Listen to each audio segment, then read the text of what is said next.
بسم اللہ الرحمن الرحیم۔ احیاء العلوم میں لکھا ہے کہ بنی اسرائیل میں ایک عابد رہتا تھا، وہ ہر وقت عبادت الہی میں مشغول رہتا تھا۔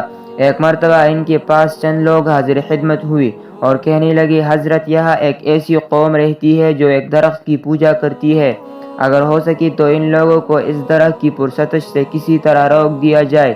یہ سن کر ان کو غصہ آیا اور کلہاڑا کندھے پر رکھ کر اس درخت کے کاٹنے کے لیے چل دیے۔ راستے میں انہیں شیطان ایک بوڑھے آدمی کی شکل میں ملا۔ اس مردود نے ان سے پوچھا، جی آپ کہاں جا رہے ہیں؟ انہوں نے کہا، فلاں درخت کو کاٹنے کے لیے جا رہا ہوں۔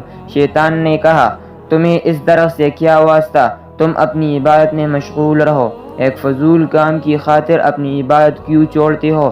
عبادت گزار نے کہا، یہ بھی عبادت ہے۔ شیطان نے کہا، میں تمہیں وہ درخت نہیں کاٹنے دوں گا۔ بالآخر دونوں میں مقابلہ ہوا۔ وہ عابد بہت جلد اس پر غالب آ گیا اور اس کی سینی پر چڑھ کر بیٹھ گیا۔ شیطان نے اپنے آپ کو بے بس دے کر ایک اور چال چلی۔ اچھا ایک بات سن۔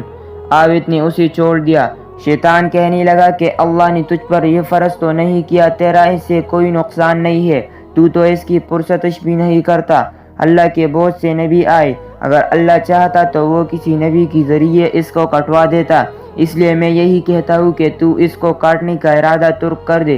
لیکن عابد نے عزم صحیح کے ساتھ کہا کہ نہیں، میں تو اس کو ضرور کاٹوں گا۔ یہ سن کر شیطان نے پھر اس سے لڑائی شروع کر دی اور وہ عابد پھر عزم صحیح کی برکت سے اس کی سینی پر چڑھ بیٹھا۔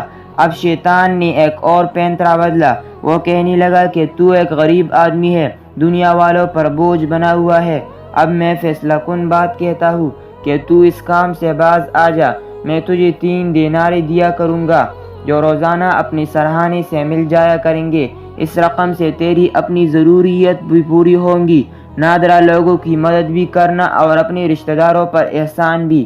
اس طرح تمہیں بہت زیادہ ثواب ملے گا، جبکہ درخت کاٹنے سے صرف درخت کاٹنے ہی کا ثواب ملے گا، اس سے زیادہ نہیں۔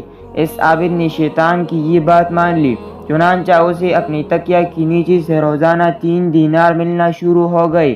چند دنوں کے بعد وہ دینار ملنا بند ہو گئے تو اسے پھر شیطان پر غصہ آیا اور پھر کلہاڑا اٹھا کر درخت کو کاٹنے کے لیے چل دیا۔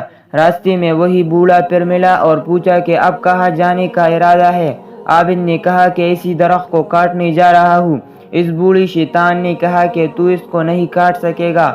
چنانچہ اب پھر دونوں کے درمیان جھگڑا ہوا۔